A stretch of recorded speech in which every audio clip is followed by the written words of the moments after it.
నమస్తే ఫ్రెండ్స్, నా పేరు యుగంధర్. కేసీఆర్ గారు మీకు శతకోటి నమస్కారాలు. మీరు యాదగిరిగుట్టలో చేసిన ఇటువంటి వ్యాపారం అయిన ఇట్లాంటి దానికి ఈ పాపం మీకు ఉట్టిగనే పోదు. దేవుడు మిమ్మల్ని క్షమించడు. మీరు ఎన్ని యజ్ఞయాగాదులు చేసినా అది మీ స్వలాభం కోసమే, కానీ దేవుడు క్షమించడు. ఆల్రెడీ మీకు ఆ పాపం తగిలింది. మీరు చిన్న జీహర్ స్వామిని తెచ్చుకోండి, ఎవరినైనా తెచ్చుకోండి, ఎవడి కారణం మొక్కండి. యాదగిరిగుట్టకి మేము కార్తీక మాసం అని మేము జ్వరంతో ఉన్నా కూడా 175 కిలోమీటర్లు ప్రయాణించి ఆడికి పోతే పూర్తిగా మాకు దాని మీద ఫీలింగ్ అయిపోయింది. దేవుడి మీద ఫీలింగు పోగొట్టావు నువ్వు. ఎందుకంటే ఆడ మొత్తం నరాల మాకు వ్యాపారం కనపడింది. కారుకి పార్కింగ్ చేయటానికి 50 రూపాయలు, ఓకే మంచిదే, పర్వాలేదు. కారు పైకి వెళ్తానికి 500 రూపాయలు ఛార్జీ. అది కూడా వాడికి డబ్బులు మాత్రమే ఇవ్వాలి, ఫోన్పేలు గినిపోలు లేవు. దానికోసం సపరేట్గా మొబైల్ వ్యాన్ పెట్టారు. అక్కడ డబ్బులు తీసుకొచ్చి వీళ్ళ చేతికి ఇస్తే కానీ మనని పైకి పోనివ్వరు. ఎంత వ్యాపారం. కొబ్బరికాయలు తీసుకోవడానికి పోతే వాడు 2 కొబ్బరికాయలు ఇచ్చాడు 100 రూపాయలు అని చెప్పేసి. దేనికంటే 2 కొబ్బరికాయలు ఖచ్చితంగా కొట్టాలట. ఇది వ్యాపారం కాదా? 2 కొబ్బరికాయలు కొట్టవేంట్రా? మా ఇష్టం. దేవుడి దగ్గరకు పోయిన తర్వాత కొట్టమో లేదో ఇవన్నీ. ఆడికి పోయిన తర్వాత కనీసం ఆడ ఒక్కడు లేడు, కొబ్బరికాయల దగ్గర ఒక్కడు లేడు. మేమే కొట్టుకుని అవన్నీ వేస్ట్ అయిపోతున్నాయి. అరే మాకు ఆకలి వేసి మేము పులిహార పవిత్రంగా ఉంటుందని ఒక 10-15 పులిహార ప్యాకెట్లు తీసుకున్నాం.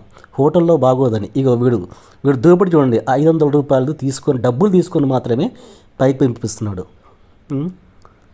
పులిహార ప్యాకెట్ తీసుకొని మేము బయట హోటల్లో బాగోదని, పులిహార పవిత్రంగా ఉంటుందని అవి తిందాం అనుకుని పోతే, ఒరేయ్ నాకు మామూలుగా తిట్టేవాడిని కాదు, సిగ్గుందా ఇవో నీకు? దేవుడి విషయం కాబట్టి తిట్టాల్సి వస్తుంది. మాకు ఆ పవిత్రత మీరు పోగొట్టారు. నూనె వేసి పసుపు వేసి ఇస్తావరా పులిహారలో? ఎదవా, సిగ్గు లేదు? నూనె పసుపు వేసి ఇస్తావా? ఎంత అసలు మేము ప్రసాదాలు పడేసేల పరిస్థితి వచ్చింది. ఆ పాపం నీకు అసలు ఊరికే పోదు. కేసీఆర్, నిన్ను దేవుడు అసలే క్షమించడు. నిన్ను ఈ రోజు నేను తిట్టలే. మీ రాజకీయాలు మీరు మీ పార్టీలు ఎవడి పార్టీ మీరు కొట్టకజావండి, కానీ పబ్లిక్కి కనీసం దేవుడి దగ్గరకు వస్తే పవిత్రంగా ఉండేటట్టుగా జనాలకు మంచి చేయండి రా బాబు. మీరు జనాలకు మంచి చేయండి, ఆ పవిత్రతని కల్పించండి మాకు. అరే గుళ్ళోకి పోయేటప్పుడు పెద్ద బాత్రూమ్ కట్టారు. దేనికి రా బాత్రూములు? ఓకే సర్వీస్ చేయండి, ఉచిత సర్వీస్ చేయండి. ఒంటోలికి పోతే 2 రూపాయల, మిగతా వాటికి రకరకాల ఛార్జీరా. ఏ వాస్తు చెప్పిందిరా మీకు గుళ్ళో పోయేటప్పుడు పెద్ద బాత్రూములు కట్టమని చెప్పేసి? ఇక సెల్ ఫోన్ల విషయానికి వస్తే సెల్ ఫోన్ కౌంటర్లు అయితే కొన్ని వందలు ఉన్నాయి అక్కడ, అన్నిటికీ డబ్బులు తీసుకొని. అరే ఆడపిల్లలకి ముసలోళ్ళకి ప్రొటెక్షన్ కల్పిస్తానికి పోలీసు వాళ్ళని పెట్టండిరా. ఒక్కడు కనిపించలే ఇక్కడ మాకు. మొత్తం సెల్ ఫోన్లకు సంబంధించిన కౌంటర్లు డబ్బులు తీసుకోవటం. ఎంత వ్యాపారం రా. అరే ఊడ్చేవాళ్ళు తూడ్చేవాళ్ళు కూడా డబ్బులు అడుక్కుంటున్నారా. మీరు జీతాలు ఇవ్వట్లేదరా? ఎవడి డబ్బా సొమ్మురా ఇది మొత్తం.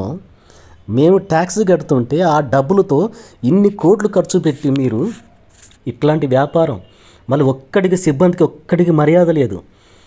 వాడి వ్యాపారంలో వాడు మునిగిపోయి ఉండు. రేవంత్ రెడ్డి గారు, మీకు నమస్కరిస్తూ నా ప్రార్థన ఏంటంటే, మీరు దయచేసి ఎవరినైనా ఎంక్వైరీకి పంపండి. మళ్ళీ మీరు ఎంక్వైరీకి పంపేటప్పుడు వాళ్ళకి ఇన్ఫర్మేషన్ ఇస్తే వీళ్ళు బుక్కు వేసుకొని కారులో పోతే వాళ్ళు మొత్తం మార్చేస్తారు.